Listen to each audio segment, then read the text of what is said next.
খেলা নিশ্চয়ই সম্মানজনক পেশা এবং আগামীতে আর্থিক নিরাপত্তাও বটে। রাষ্ট্র বাংলাদেশের খেলাধুলাকে সমৃদ্ধ করতে চায়, আন্তর্জাতিক মানে উপনীত করতে চায়।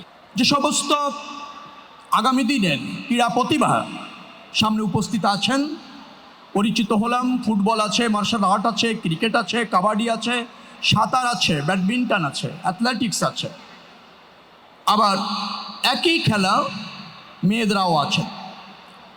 আমাদের সরকারের নীতি হচ্ছে ক্রীড়া এখন শুধু বিনোদন হবে না, ক্রীড়া হবে মর্যাদার পেশা।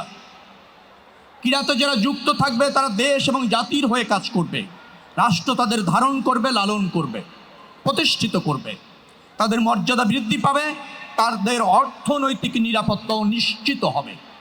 সেটি হচ্ছে বাংলাদেশ জাতীয়তাবাদী দল সরকারের নির্বাচনী ইস্তেহারে ছিল। ব্রুট মেজরিটি পেয়ে এই দল বাংলাদেশ জাতীয়তাবাদী দল সরকার গঠন করেছে। আমরা আজকের থেকে বাংলাদেশের ক্রীড়াঙ্গনে আগামী দিনের যে প্রতিভা আছে তাদের অন্বেষণ করতে চলেছি।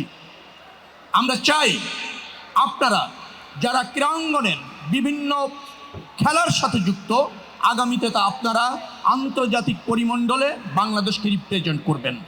মনে রাখবেন, খেলা শুধু বিনোদন নয়, খেলা নিশ্চয়ই সম্মানজনক পেশা এবং আগামীতে আর্থিক নিরাপত্তাও বটে।